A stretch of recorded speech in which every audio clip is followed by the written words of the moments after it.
Ladies and gentlemen, boys and girls, I am a father of two children now, and I shall proclaim that that is my, as Suchita says, that is my addition to this world, is what she said before we kind of came in.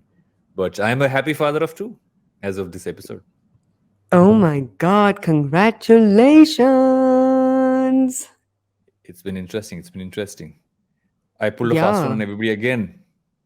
How Everybody did you thought pull was a fast one? because you and I were supposed to meet. Oh, actually, oh And my shit, yeah, excuse for guys, not meeting you the day we would have finally have met in person was was because the fact that I Varun had a had a baby that child. day.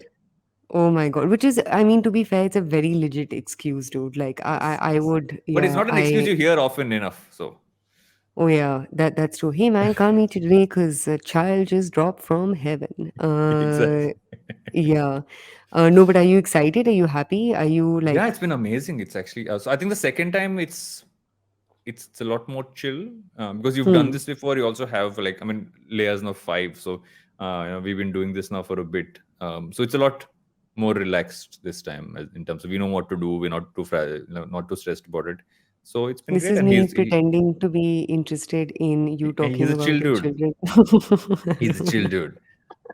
But are you interested in cricket? Is my question. Are you interested in cricket? Did you watch the Oh India my Pakistan match God, there yesterday? you go with your segue. But congratulations, brother. No, I Thank you. did Thank you. not watch the India Pakistan match because I Oh, had you don't other watch an India things to Pakistan do. match. That is the one legit thing Because you have I to was do. watching Love Island season 8, episode 24 instead. Ladies and gentlemen, anti-national co-host I have, anti-national, not supporting our I was all like, country. oh shit. Now people are going to come at me on Twitter. No, but yeah, cricket bores me. I'm sorry, guys. But what happened in the match? India won. Obviously, match must India have been won. No, so fixed. the interesting part is last time India Pakistan played together, there was this thing where Hardik Pandya had to be taken off the ground on a stretcher because it hurt his back. Bro, pop Um, culture I follow. I and saw this time he Hardik kind of Pandya's came back post and he like on. really, and there was genuine swag there, right? Because there was this point when he had to hit like some 6 runs to win, and he just tells the other guy, "Don't worry, I got this," and he hits a six. So it was like a one of those like moments that you Oh see, my like, "Oh my God, God. I'm thank God I I stayed awake." saw I saw Jay Shah refuse to hold the Indian flag, which has become a whole other Whole other conversation scene. slash meme factory unto itself. Don't you feel like Twitter? I don't know if I take Twitter seriously anymore. I just kind of feel like there is so many parallel paths of conversation happening. At some point, I feel like I go through phases of tuning out of Twitter, but that was literally my reaction. I'm like, it's fine, guys. Like, let's just go ahead. We're Yeah, just looking at one part of something, and I'm not like, yeah. but yeah, Yeah, no, but I didn't watch I the have zoned out match. of Twitter lately. I've zoned out of like all social media lately. I just have like I'm in a very like content. Let's reflect on life phase. You know, a Yeah. good way to reflect So on life. by listening to It's called podcasts read on my Twitter. book. It's called I'm Everything is Out of looking at. Syllabus. Oh my God, we are not plugging your book in anymore. But guys, what else podcasts are coming to Twitter? Are you shocked? Are you surprised? Has Twitter um, Spaces gone anywhere before podcasts come on Twitter? So actually, Spaces has been doing reasonably well. I think I don't know what Twitter is up to lately because there's a lot of stuff Hmm. happening on Twitter, but also like I've zoned out a little bit from Twitter. But Spaces has been active. People are still using it. It's a good feature to have on Twitter. To be honest, I think that's the way they've looked at it. And so because they've kind of doubled down on that, and it's now part of like literally there's a tab for Spaces on Twitter. So makes sense that they Hmm. would get podcasts in. I feel the way they're kind of testing it out from what the article kind of says is that testing it in that tab and just like some shows are going to show up there. Um, I don't know how much that will like play in because people have been talking about podcasts on Facebook, podcasts on LinkedIn. LinkedIn although has a very different podcast plan, Yeah. and now Twitter as well. So I was a little like, yeah, it doesn't feel like, oh my God, thank God, Twitter's going to save Revolutionary. podcasts. This Yeah, was bound to but happen. yeah. Yeah. But speaking of taking a cue from how you like to intro segments, but speaking of nothing to do with Twitter or podcasts at all, Adani Group has been in the news. Apparently, they are both over leveraged and they have bought NDTV. Yeah, but I think the buying NDTV thing, I mean, if you read deeper into it, it's not. I feel that at some level, I mean, they literally just bought a company that had already that already owned a big chunk of NDTV, right? Hmm. So I didn't read this as, oh my god, Adani now owns it. I'm like, somebody else owned it anyway. These guys just bought the guys who owned that part. But I guess, I Yeah, mean, you're but seeing a lot of that happening, right, with the Adani group. I mean, the amount of things they've actually bought in the last 5-10 years has been crazy, just the scale. Hence, deeply yeah. over leveraged.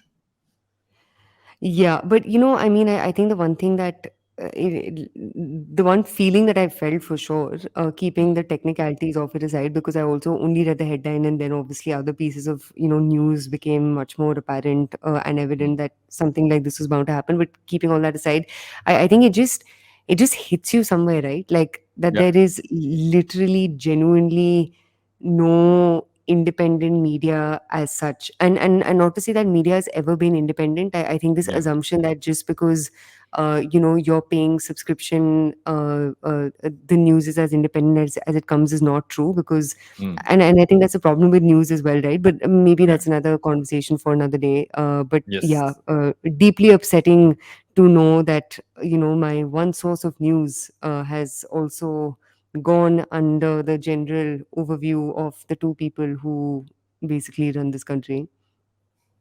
Yeah, but I don't know if we actually I don't get a large part of my news from television networks anymore, and I feel a lot of people. So I'm a minority in that sense, I'm sure.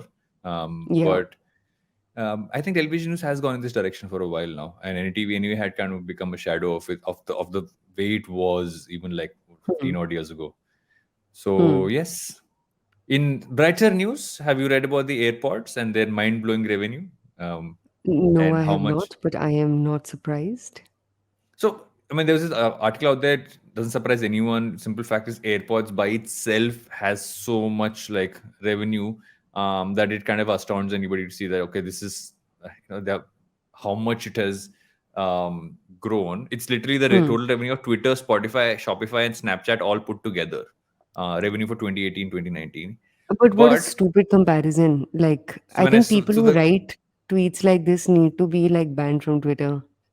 So what actually happened with that tweet though, it brought an interesting conversation out. And I feel that that's what ended up happening is that people can talk about, okay, once again, you also riding on the distribution of Apple products. And Hmm. also like it's a in many cases you're looking at platforms, your software, social media platforms, you kind of comparing that to a hardware company in that sense and stuff like that. So Hmm. I felt it brought out a lot of relevant pieces. So there's a thread there. You should actually link it up in the show notes. It's an interesting one to see a lot of the points that came out because of this tweet. Yeah. And you can kind of dig into that one as well. Um, Nykaa is launching its first athleisure and lingerie store in Delhi. Something in your hood? What is happening? Of course, just because it's Nykaa, I happen to know everything that they do. Everything. No, but no, but तुम्हारे तो I है. of course, I am only the one launching that store in New Delhi. Guys, I'm joking. I have absolutely nothing to do with this store at all. But I think that play is interesting, man. I mean, keeping Nykaa aside for a second, I have genuinely been thinking about what new is happening in retail, because I think the obviously 2 years of COVID majorly screwed retail up top to bottom, right? Because Mm, people were experimenting funner formats before COVID. Like, Fab India had done this whole thing on Fab India experience centers with Fab Cafe and their kid zones and this, that, and the other. Other companies were also exploring, more multi-category formats within their store.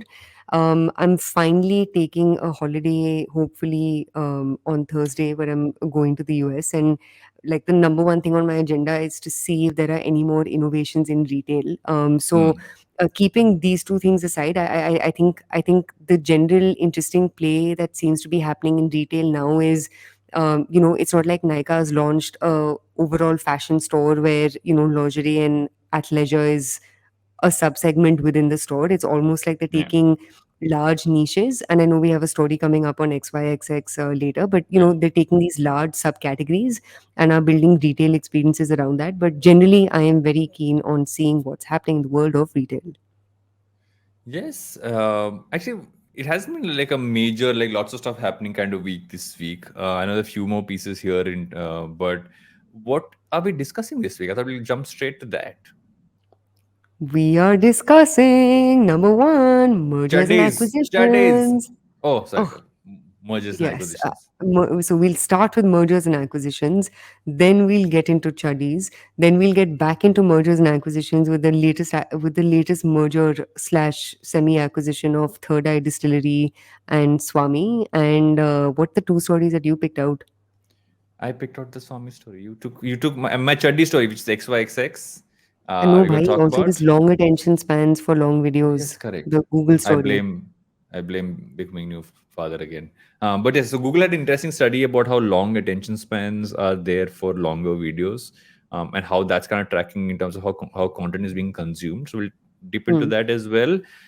Beyond that, we shall talk about all kinds of nonsense, and do time pass, as they showed us, because it's called Think Fast and also time pass. But before we do that, we shall take a break. Be right back with time pass. Hello, hello, hello. It's been another great week on the IVM Podcast Network. On Nankari, Sadaf and Archit talked to Shweta Sivkumar about the science behind making a delicious pickle.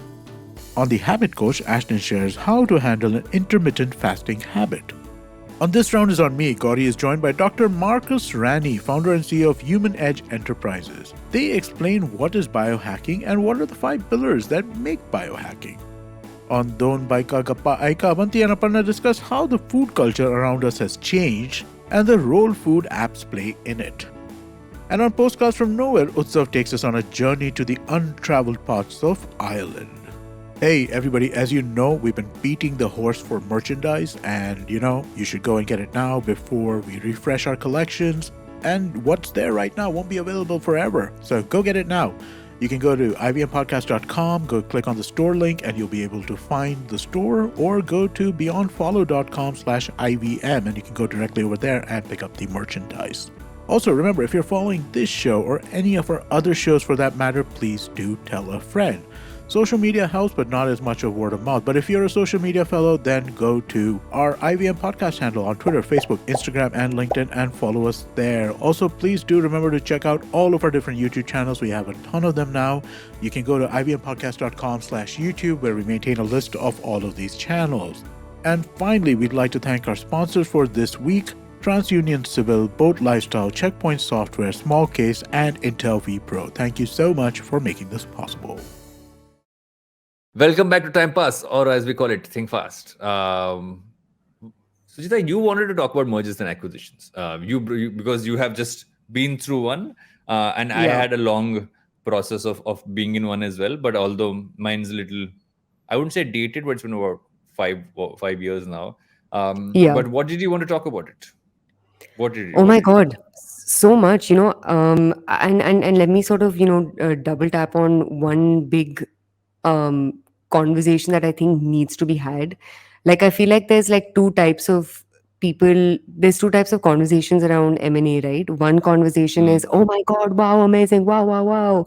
And the second type of conversation, is like people making M&A sound almost like getting syphilis. You know what I mean? Like, it's like, Yeah. Company बेच दिया? without exactly, oh my god, आपने company बेच दिया, ऐसे ऐसा क्यों किया, कैसे किया, क्यों हुआ? And there are all sorts of dumb theories that come up, around M&A at large. But I think conversations that need to happen more often within startup ecosystem is that at the end of the day, if you started a company, you need to figure out ways to give an exit, right? You need to give an exit to your investors. You need to give an exit even to your employees. And exit doesn't mean that people leave, right? Exit basically Yeah. means you create an opportunity for liquidity at some scale. And then you figure out who wants to go, who wants to stay, and that's really the end all and be all of it. And I think for our ecosystem to be healthy, and to continue to be healthy, so much there has to be more activity, especially in the M&A space, because let's be honest, there are very few Indians who can genuinely afford all things consumer brands, consumer tech, and the likes. The second is there's too much money that's being burnt on things that aren't necessarily disruptive, but Mm-hmm. basically things that companies are doing to gain market share, right? A big example over here being what's happening in quick commerce, Yeah. and we've already seen one consolidation happen in the form of Blinkit and Zomato. But Yeah. we I'm sure we guys can collectively anticipate more consolidations, whether it's in fintech or just consumer tech at large. And I think before I hand over the mic to you, I think one like last thing that I'll put over here is I'm a big believer in I'm not saying this in a naive way, but I'm a big believer in the power of when two very good sets of people come together to Mm. add value to each other's businesses. Yeah. Yeah, but long story short, I think more than anything else, conversations around M&A in India need to become, I won't even say like build them up unnecessarily, but I think conversations need to become much more healthier, and M&A should be encouraged, man. I think it's great to build I mean, I'm so glad that and I'm sure at some level you feel the same. It's so nice to have been able to build a company, scale it, and then actually see the whole sort of circle Yeah. come 360 degrees. But what was your M&A experience like, man? So the agency space, largely you either stay independent or you get acquired. Has Hmm. been the way things have worked, right? And we honestly didn't even know it was a thing till people approached us at some point of time and be like, okay, how does that even happen? And so we had to kind of learn that from scratch. And I feel that's one big problem, right? There's not enough education about how you look at a merger and acquisition. What are the points you need to keep Exactly. in mind? How do Yeah. you kind of look at what are the terms you need to kind of like make sure you have in your contract? We thankfully had so Roshan, who was our first investor, Roshan had been through the same process for his agency. So we thankfully had him on the on the board, on the cap table, so he kind of could turn around and say, guys, this is the thing, a point you got to kind of focus on, or these are things to keep in Yeah. mind, and that really helped us. And we also had like bankers who had done this before. But when we kind of went through, and our process was very long, we did 2 year due diligence. We ran Jeez. through almost all ad networks we spoke to, eventually chose the one we did, because it Hmm. was a tricky choice for us. We were a profitable business, we were growing quite well, but we knew that if you want it had to tick off a few things we wanted to do. One is to do a lot more global work. One is to have our people have opportunities to kind of do stuff globally as well, and Yeah. kind of scale in that sense of the word, and also give the business some level of stability. I think an acquisition, what it does is, if you kind of build something and it's part of a larger piece, that's kind of taken care of. You're not worried about things kind of taking it sideways. Let's say COVID happens, it affects Yeah. business, you're part of a larger group, they kind of like help you in many ways, right? So that was our thing. So we went through a long process. I think especially people need to learn how to look at due diligence and how that works. I spent a long time in the trenches on that one. But I feel it's also important to kind of coach people on what to look out for when you're looking to get acquired. Yeah. Yeah. People think it's just about the money. It's not. If it's just about the money, then those deals generally don't go that well. And Dude, one, you they should don't go learn. well, and second is those deals usually never close. And similar to like in your case, even we had a lot of inbound last year, Mm, and I mean, fortunately, we were in a place where we had like multiple sort of like terms under discussion, and multiple companies approach us, and fortunately for us, it was a choice, right, where we yeah. had options, and then it came down to where we saw the best fit. And I think that's how that's how acquisition should be, Mm, like acquisitions at the end of the day. And that's a thing that I don't see enough founders do, right? Someone had tweeted about this, and I couldn't give this advice more to more founders, which is every single year, right, you should talk to other companies in the same space as you yeah. and see where fitments lie. Because you never know, you never know what frame of mind you, your company, or whatever else is in, where Mm, actually an acquisition is, can be a great way to build a business. And I mean, you've seen it happen in your case. yeah. We've and obviously, not to say that I can look through a looking glass or whatever, and predict what the future will be, because M&As can be very tricky, and Yeah. nothing is You know what I mean? Like things can go sideways, right? It could either work Yeah. really well or it could be like totally catastrophic.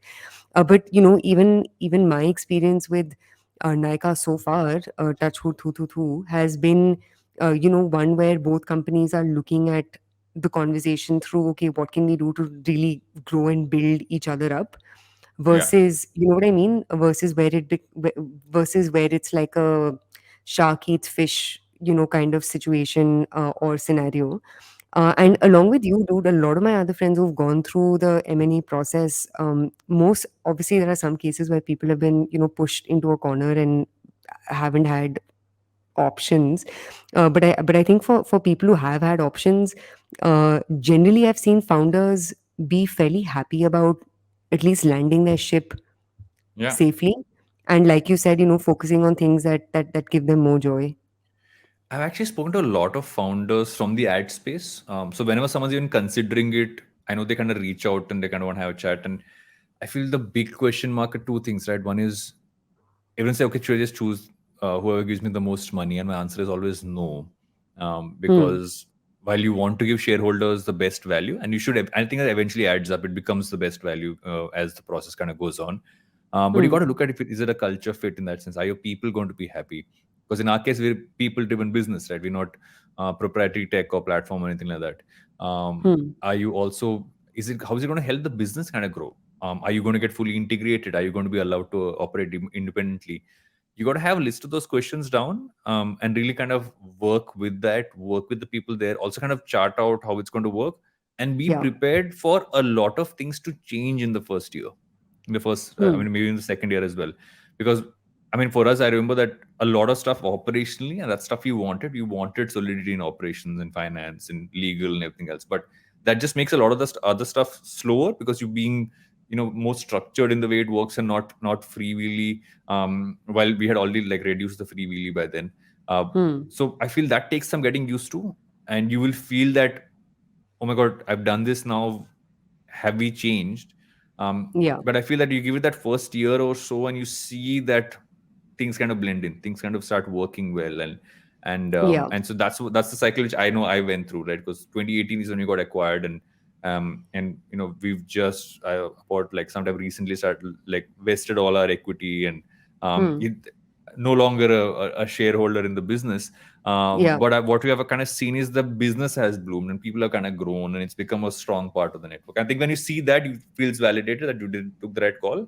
But people kind of don't look at it from that long lens. Oftentimes, that first year, everybody has so many issues and jitters. It's bound to happen. Yeah, yeah. I think one last thing that I'll say about this is, I think founders who are very steadfast, they can navigate any acquisition situation very, very, very well. Like, I think it's, at the end of the day, if you're a confident founder who has domain expertise in what you've built Yeah. or in categories that you know well, I would just say, don't be overwhelmed by, being acquired by a company that, prima facie may be much larger than you, because I think the thing that I've also seen is, through the multiple conversations that we had, not multiple as in a lot, but through the couple of conversations that we had with large companies.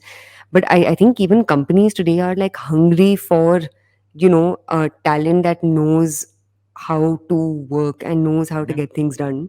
And I think that founder mentality, the last thing I'll say on this is, there are too many very good founders working on subscale companies in India.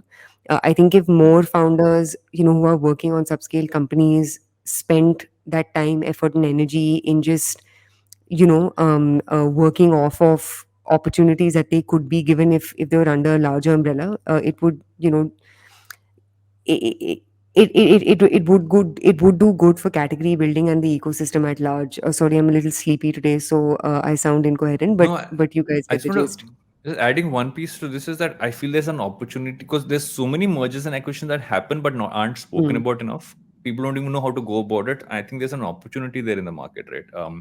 Like I know of a few startups who have started to kind of build in this space to kind of figure is there a better model to almost like figure this matchmaking of sorts. Yeah. And while because a lot of them are in stealth, I can't even talk about them. But their friends were kind of building that out, which is why I know about it. But I think that's interesting because that's an untapped space. You Yeah. hear about all the venture capital stuff, but this is a need, right? People want teams, people want capabilities, people want something that you kind of built out. You can be part of something larger. So I think it's going to be an interesting space to look out for, look at mergers and acquisitions, and really see how that evolves. Yes, queen. On to the Speaking next. of mergers and acquisitions, like you said, um, so I don't think I wouldn't call this a merger and acquisition, but it's moving on to our next story. Third Eye Distillery, which are the makers of Stranger and Sons, the gin brand. They've taken a controlling stake in Swami, the tonic water Hmm. company. Kind of feels like a solid, good synergy in that sense. Also, instantly, they both share a co-founder. So Rahul Mehra, who's one of the co-founders at Swami, is also one of the co-founders of Stranger and Sons, or rather Third Eye Distillery. So it's an interesting coming together of really good gin brand, with homegrown one with really good tonic brand. I think it makes sense.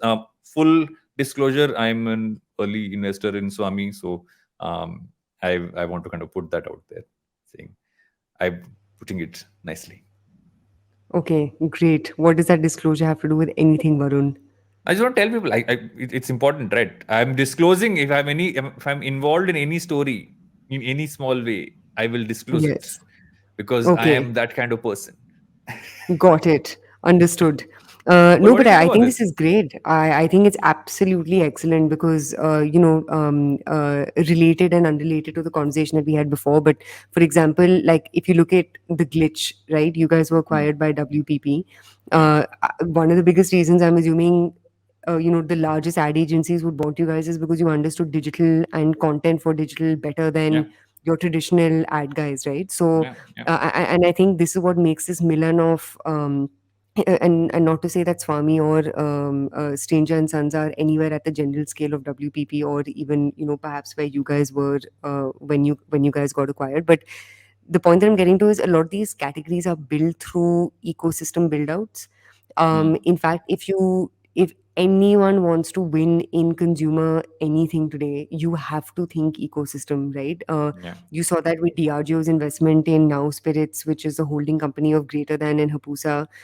You've seen that with now these two happening and these two sort of coming together. But anyone building for consumers, you cannot think in just one product, one SKU, one subcategory. You yeah, have to think in ecosystems. And this Milan is like a great example of the Third Eye Distillery guys and the Swami guys wanting to make an ecosystem play versus just wanting to make a category play, which in my yeah. opinion is extremely powerful. Yeah. I mean, they are kind of talking about becoming like a house of brands in this space. I think it makes sense because Swami just doesn't do tonic, right? They've over the last couple of years kind of diversified into like a 2 calorie cola. They have like a salted lemonade, a bunch of other stuff which you can kind of buy, which isn't connected to gin. I feel it'll be interesting to see, because I know the article kind of talks about how they plan to kind of bring in plantation rum into India as well. So as they're adding more alcohol brands in their portfolio, they can also add stuff that goes with it or can just be independent of it, because Swami also has a non-alcoholic gin and tonic and stuff like that. So it'll be interesting to see how they kind of put this together and how that kind of go-to market happens. But from what at least the article says is the fact that they're going to be running independently, but it's just going to help if both of them grow. Yeah, and within the gin space in general, right? Like gin kind of started out like beer, where you had this craft movement. Hmm. Like remember when Bira came out, there was White Owl and like Pink Owl and like 20 other beer companies that all came up at the same time. Yeah. And now you've obviously seen Bira kind of rule the roost, and everyone else is fallen away. It seems like the Hmm. same things happened with gin, right? Where there was a point in time where literally every South Delhi boy was launching a gin brand. Yeah. And there were all kinds of brands that were coming out from the same three distillers in Goa. So it seems like even gin is seeing this movement of consolidation, people doubling down and focusing on spaces and positioning that actually makes sense. Yeah. So yeah, long story short, I think gin as a category is going to go through what beer went through, which is people coming together, people figuring out, where can we piggyback off of each other's strengths. And it'll be sad to say, but I don't think there'll be too many craft gin makers left at the end of 2023. What is your take on that? It's also a very tiny market, right? If you look at the Indian market, we're predominantly whiskey drinkers. I think the largest Yeah. amount of whiskey in the world, if I'm not wrong, is consumed in India. Yep. We are the highest We're a brown in that spirits space. market. Yeah, and while vodka, gin, all these things are a part of it, I feel this is a way to kind of build out multiple brands. And I'm sure there's a whiskey in the offing. You're seeing, focus on tequila coming up, but it's a trickier one because you have to, import the agave from Mexico for it to technically be called tequila in that sense. So Yeah. a lot of action happening here, but again, it's all of these are tiny pockets, but I think they go after premium pieces. Plus, also you forget that it doesn't necessarily only have to be consumed in India. This can be easily exportable. Already is being exported to multiple countries, and I feel that might actually be the game Yeah. if it makes sense, because that's where you can actually really kind of scale out in a category like gin rather than just focusing on the Indian consumer, because this is a premium piece to kind of have. But it'll be interesting to see how this kind of plays out. I've been bullish on this category for a while because I feel I think now we finally have a lot of options. But when these guys all started off, there weren't enough options, right? You would literally get what? Hmm. Schweppes, tonic water, and gin was blue ribboned if you couldn't Yeah. afford the international ones. Yup. I think it's time for a break. Is it time for a break? Maybe some gin, considering we're recording at night. But we do not record this after consuming or before consuming alcohol. Yes, before consuming alcohol is when we record, because sometimes after this recording, Suchita needs a drink. But before we do that, we need to take a break. Right now, I need coffee. But yes, let's take a Coffee break at this and hour? be right Terrible. back. Don't have caffeine after 4 p.m. Why, Papa Ji? Just because you have two children now, you're fathering No. a third one. So What is caffeine this? stays in your system. Guys, random fact. Caffeine stays in your system for 8 hours. So you need to always time it Guys, that the last cup of random fact. coffee, 8 hours Different later is when people it leaves the have system. different reactions to caffeine. And I have had so much caffeine that coffee doesn't affect me anymore. It's actually But literally like it a means you placebo. won't get REM sleep, which means you won't have rapid eye movement sleep. You'll only have shallow sleep. I'll send you voice notes at 2 in the morning of me talking shit as usual, Varun. That's what you will get with my lack But of REM before sleep. But before Jalasmi kicks us off and says, guys, go for a break. We'll go for a break and be right back with Think Fast. Welcome back to Think Fast, where Suchita has fallen asleep. So there's a one host show now. My co host has fallen asleep while we were talking about gin, of all things. So we're quickly moving from gin to content and seeing how long your attention span is. Are you a long attention span person or a short attention span Oh person, my Suchita? God, I can't do it with these introductions anymore. Varun, switch it up. Do it for our listeners. Come on. This I is my am. template. I have a template. I follow it. Yes, no, but it depends on the content. It depends. The answer to all of life's questions should actually be it depends, and that's my answer to this one. Okay, so basically, getting to the story, there's this interesting consumer insight study that kind of came out from Google. It's the 2022 Ipsos survey. Where basically, they kind of spoke to thousands of Gen Z consumers, and they saw that they're actually all of them were more willing to watch hour long, if not many hour long video content rather than the short form, which again goes against what popular media has been saying, right? That attention spans are shorter, short video is the only thing that will stay.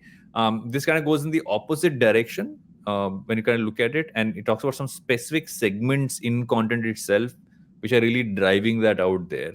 I'll get into those, but first reactions. What are my first reactions? This is believable, dude. And we've discussed this in past episodes also. I Yeah. think this very absurdist take by, especially people on Twitter, which is short form is the future or long form is dead. Like, there are all types of use cases. There are certain use cases that require longer explanations, like for example, think of education as a category on YouTube, right? And in one of our past episodes we guys had discussed some data around YouTube. The average watch time on YouTube is northward of 10 minutes. The average time spent on a live stream is about 90% of the overall duration of the live stream. So point being that depending on the subject matter, length can vary, from type of content to type of content, and this very like clickbaity way of thinking in buckets is a little tedious and frankly kind of outdated. So I'm not Yeah. surprised by any of this. But I do think a conversation needs to be had around what are the categories or the topics of conversation that require, you know what I mean, like a larger, longer Yeah. explanation than others. Yeah, and the article also kind of like, while it talks about a bunch of other global content pieces, also kind of talks about I think there's a mention somewhere of Tanmay Bhatt as well, in terms of just like how his videos have kind of really scaled up, and they've actually Hmm. broken down the categories that are really driving long form content on YouTube, which I think is the most What are interesting part. these? One is content around fan culture. It's Hmm. almost like the term uses, it's the era of the professional fan. Like people are fans of certain kinds of content, really going deep into that, creating content around it, going deeper into Hmm. that's become one core thing there to kind of scale with. The second one is video essays. People going really deep into a specific topic. It could be about a book, could be about history, psychology, any of those pieces, doing like half an hour, 1 hour long pieces on that. Have also kind of driven this because people are trying to learn from this, and they're finding that to be more educative and more interesting than, let's say, okay, just get a simple fact from somewhere. And the third one, which is a weird way to kind of connect everything together, which is basically people are discovering long form through short form. So they'll see a short Hmm. form clip and they'll say, I want to see the longer version of this. So Yeah. short form in many ways, very weirdly enough, throwback to Hmm. television. That's what television promos were, right? You watch a great promo for a show or an episode. Oh, let me see when Interstitials. the long episode is on. We literally back to that now. So these are three categories that are really driving long form content on YouTube. I think Hmm. the video essay one is actually very true. People are super. I mean, I'm seeing more and more of that kind of cropping up. Even if you look at popular YouTubers, a lot of their Yeah. most watched videos will be when they're doing one long video essay versus it could versus even podcasts, for instance. So that's the three pieces they kind of put out in the study. Yeah, and another you also see this in growth of platforms like Twitch, right? Like streaming, especially these like gamer focused platforms Mm. where literally there's these Gen Z kids spending hours at an end talking to each other while playing Yeah. on their video game and this that and the other. But Have you yeah, seen a lot of Have you very seen chess interesting. streaming? No, I haven't seen chess There are streaming. actual What is this? communities in India, not just globally, who watch two people play chess live for hours, like 6 hours, 7 hours. They're long streams in that sense, Yeah. and they're like really into it. And it's like a hardcore scene. Like literally, Amit Verma, the podcaster, he was consuming this. Is a guy called Samir Raina, who if I remember right, who does this, or I might be getting the name wrong. Hmm. And he said that there was once a match going on, and that guy's internet went off. People waited on the stream till he went to someone else's house or his office nearby to re-log in. People didn't drop off; they waited. So that's how much people are kind of sticking on for the streams. My God, a lot of Vela log, but I don't know, man. I prefer long form content to short form. I don't know about you, but there is something about like listening to a podcast or like reading a slightly longer article like this one that you shared that had all this information on it, Mm. or even YouTube for that matter. My consumption of YouTube has actually gone up tremendously Same compared here. to Instagram. Same here. It's also like I feel like there is this movement towards um passion economies, right? Like Mm. if you look at the kind of content that, and this is purely anecdotal data speaking from my own experience, but uh I think on platforms like YouTube, I genuinely find content that I'm very passionate about. Like the only thing I watch on YouTube is home tours. Mm. And then there may be like a little bit of this that and the other, but the long form content actually gives you an opportunity to deep dive into your curiosities Mm. versus, for example, short form where it's just like time pass, right? Kind of like the show, Yeah. like just let me while away my life while I listen to something passively. So long story short, there is this there's this innate curiosity that I feel long form is able to peak much more than this dopamine hit that short Mm. form usually has. Yeah, I think they play off each other though. But I agree with you that long form actually has more staying power. While short form is great to kind of get people hooked onto you or discover you and your content, but they aren't going to go back to your older stuff and watch it unless the algo feeds that in. But I feel that long form is where you actually build like long term assets. If you look at this from a sheer like, I mean, everything I'm creating is for the long term perspective. Exactly, and from an ROI perspective. And I think, I've seen like my behavior also. For example, when we guys are working on LBB's content strategy for YouTube versus Facebook versus Instagram, it's a it's actually a lot of long term thinking that goes into YouTube versus Mm. Instagram, where literally you just have to literally and figuratively dance to the tunes of algos, right? Yeah. I feel like on YouTube there is an opportunity for more individuality versus on Instagram, where actually being more of the same drives more reach and drives more engagement, so on and so Mm. forth. Mm. So there's something very, interesting even within just the framework with which a creator has to approach either of these two platforms or channels to achieve the, end goal or end business that they want from their content. It's like it's a difference in between content for Twitter and content for SEO.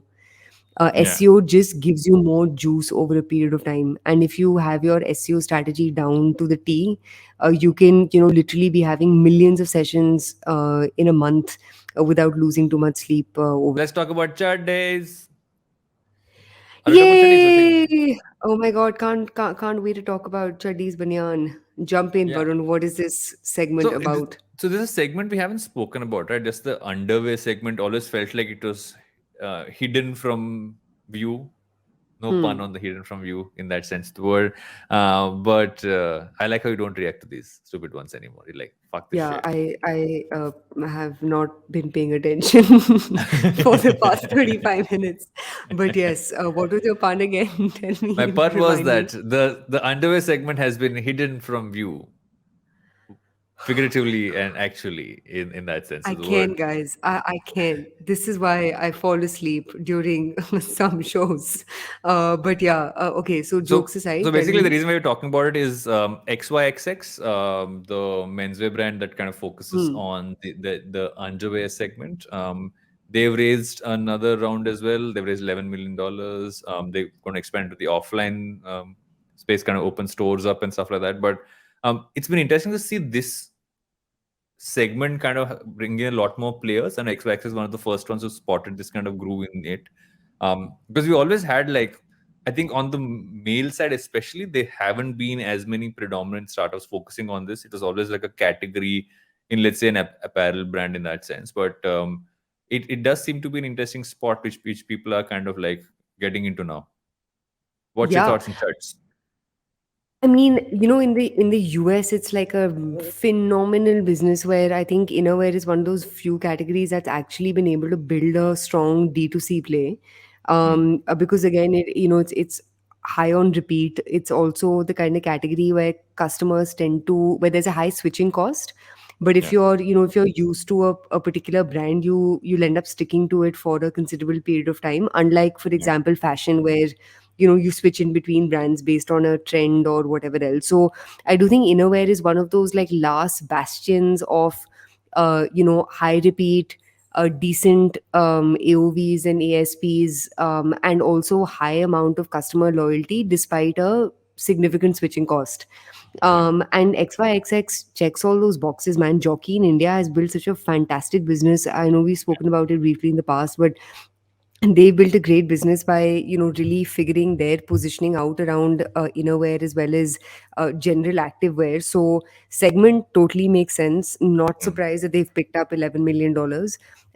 And you've seen this happen in women's innerwear considerably. I mean, Zivame is a kick-ass business, I agree. as have been brands like, Enamor, for example, or Clovia.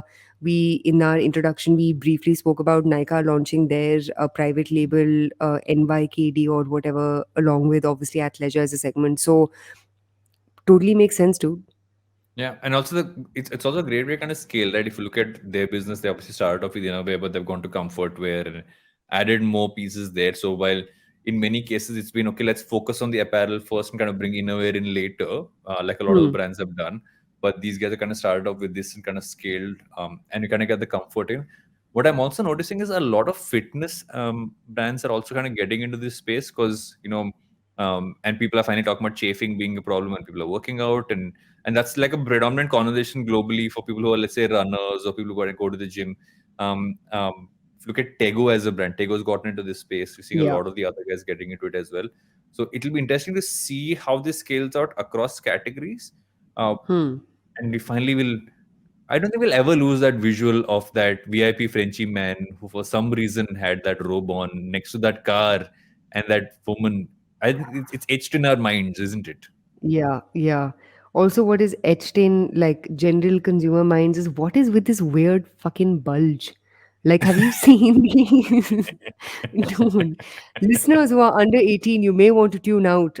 But If you're listeners under who are 18 over, listening to this, I really want to talk to you. Like, what do you get out of this show if you're under 18? dude, oh my God, the show is great if you want to, like just generally have, Do we need to make piecemeal this knowledge about PG-13 now? multiple Is that different what we're doing? topics. If you, huh? Do we need to make the show PG? Do my jokes have to be less non-veg? Have my jokes ever not been anything but have my jokes ever been anything but non-veg? Like that's literally all I talk about. Have you forgotten our first episode, premature ejaculation, as a commentary on crypto? But we are getting distracted, guys. This yes, can we please talk about what is with this photography, bro?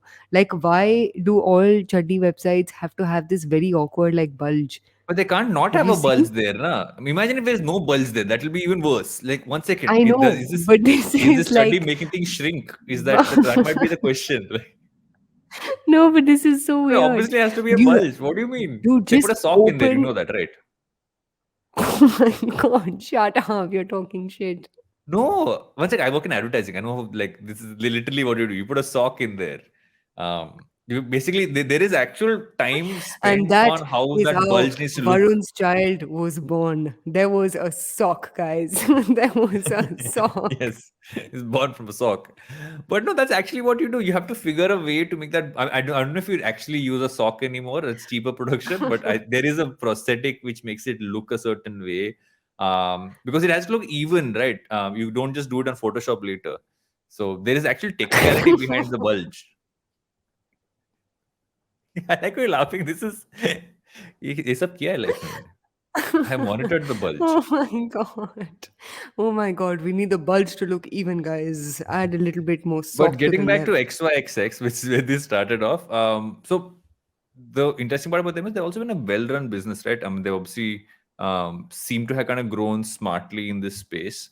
I don't know any more large players from like putting this front and center in this category in India. But Yeah. have you heard of any others? Which I haven't come across any others.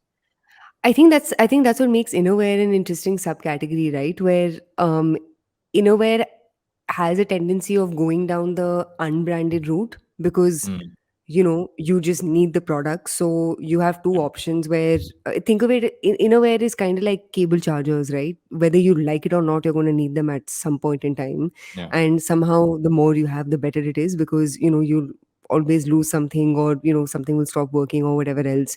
So innerwear typically has a tendency, especially for men, being sort of focused more on unbranded or like super branded. I think in India there has been this like lack of that middle rung of private brands and private labels coming up. But Mm, you're seeing the growth of XYXX. You're seeing the growth of a lot of other smaller brands. Like there's a brand called Taylor and Circus, and there are two, three others. They're the only ones who've genuinely been able to scale.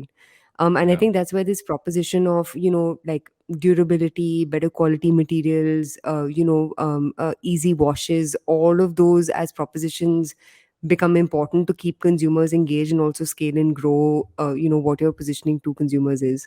Guys, ladies and gentlemen, we were talking about. We suddenly went very sideways, so we brought it back to serious parts. But I feel that I don't know, and maybe this is something we can kind of tap into and see if there is info there. Is looking at companies like, let's say, a Sold Store or any of the others that are kind of grown in this space, seeing how much this category kind of adds for them. I know for a lot of people, it might just be t-shirts and planes and stuff like that. But how much does this segment add in for brands which are apparel? But obviously, this is a part of it. It's not front and center. So that could be interesting to tap into if you can find that data point at some point. No, but I mean, if you look at Marks and Spencer in India, or even if you look at H&M, right, what ends up moving the most is your basics. Hmm. It needn't necessarily be the newest, trendiest SKU. That you pushed out to consumers. So innerwear, even as a subcategory, Uniqlo does so much content and so many ads Hmm. around, just their innerwear, especially for women. So long story short, like innerwear generally as a category is extremely important for most large scale retailers to get right. I don't know of a Hmm. single retailer who doesn't have apart from maybe Zara in India, especially from these large multinational corporates and multinational brands who doesn't have a strong think about it yourself, dude. There's not a Marks and I Spencer. bought Zara chadis. Oh, I don't know, maybe I haven't been to a Zara store in a while, They have but it. I have bought it. I have worn so their there, chadis. point proven, I won. Conversation over, segment over. Now let's get to recommendations. Although I still feel VIP Frenchie was the best. Those two white lines is what I miss. It accentuated the bulge when you were a child. You mean accentuated the sock when you were a child? The sock is only for shoots, not Oh for my anything God, else. that was an amazing tidbit. That was actually, yeah, a You didn't great know that's a addition to today's prosthetic. episode. How did you think? Because okay, let me explain before we go for break, guys. Let me explain why there is a sock or there's a prosthetic. Now imagine you're shooting in a studio and the air conditioning is on, or something else happens, and there is a male model who has worn this chaddi. Imagine something starts to expand or contract. You don't Oh want that in my the God. visual, right? Hence, sock or prosthetic. There is a practical reason why that exists. Oh my God. This is amazing. This is why you're on advertising. This is why WPP bought the glitch, guys, because of Varun's precision when it comes to Long prosthetics back, or and I will not talk about socks. which brand. We have actually done a live stream with. I will not talk about who that person was. Like he was like this TV anchor who was in a chaddi for 24 hours on a live stream back in the day as a fun content idea for the brand. People had to keep making him do things for him to still keep his chud, like just be in chaddi. So they keep giving Oh him my tasks to do for God. 24 hours. The guy stayed awake in his chuds. That's amazing. That's a great story.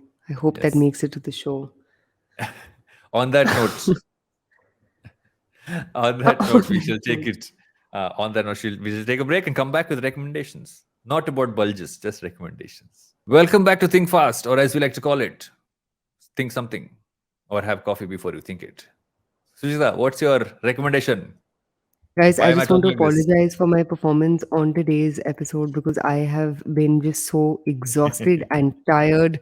And I woke up only when it came time, when it was time to talk about chaddis and bulges. But my recommendation will not disappoint you, ladies and gents, Hmm, because I'm obsessed with the show. It's so good. It's called Bad Sisters, hmm. and it's on Apple TV Plus, and it's I just was going to like, say, is it on new porn? But sorry.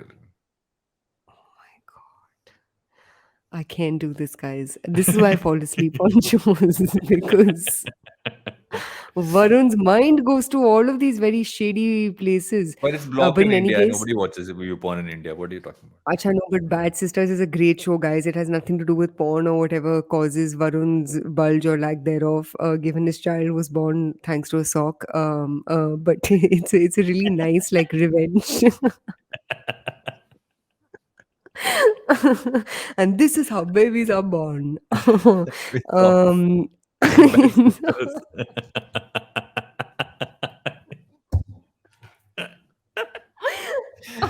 So much editing needs to be done on this part, but okay. Let's see if it stays. Maybe just leave it in. We're so sorry, Vishnu. We're so sorry. Um, okay, but Bad Sisters is a brilliant dark comedy, and I think everyone should watch it. And it's very like English and Irish and whatever like exotic accents exist in that general continent. But brilliant show, must watch. What is my recommendation? Actually, If you recommend your book, I will sock you.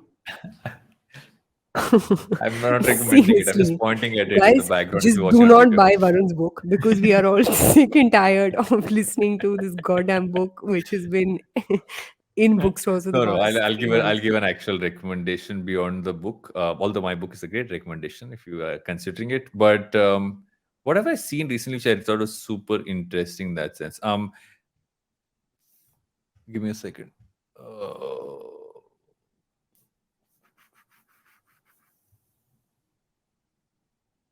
who did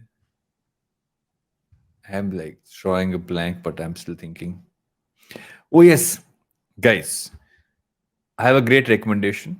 If you live in Bombay, and I don't know if they have branches in other cities as well, there is a biryani branch which you find on Zomato and Swiggy called it's called Belkargi, if I pronounce it right, biryani, and they have a chicken 65 biryani.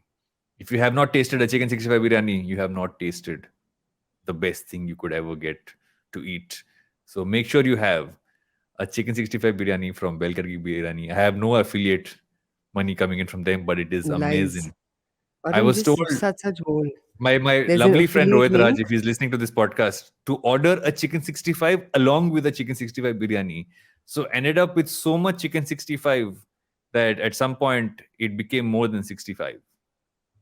I don't know if that made any sense, but I said it That anyway. made no sense. And I think it's time to go, guys. It's been a long week. It's been a long week, but ladies and gents, just as an FYI, I'm going to be dead and gone for the next 2 weeks. So you will enjoy Varun, hopefully, and Yes. Amit, hopefully, or Varun will find another co We'll host find other hosts as well. in my absence. But enjoy, guys. I am taking a break Have a good after 3 years. I Have cannot a good wait holiday. to peace out Uh, and enjoy my hard earned. America. I'm good America. They drive on the other side of the road. I'm just like, in case you don't know. Of course, I've never been to America before in my life, so I have no idea. Never been dollar there. Use करते हैं वहां पर dollar change करके जाना dollar use करते हैं English में बोलते हैं no, but I'm excited. I've heard America is a shit show, but it's cool, man. I will embrace it with arms wide open because I am taking a break. I'm taking a Very good. You break. deserve it. Go have fun. I Lord shall see knows you I after did. you come back. Please don't Yes, come back with an queen. accent. Did we Oh, think oh, fast? This oh is my not going to god. become think fast. Or If you maybe by the time I'm back, you'll pop your third kid also with your third sock. इतना जल्दी नहीं मरते. Yeah, but in any So case, guys, guys, have a good trip. bye. See ya. Bye bye.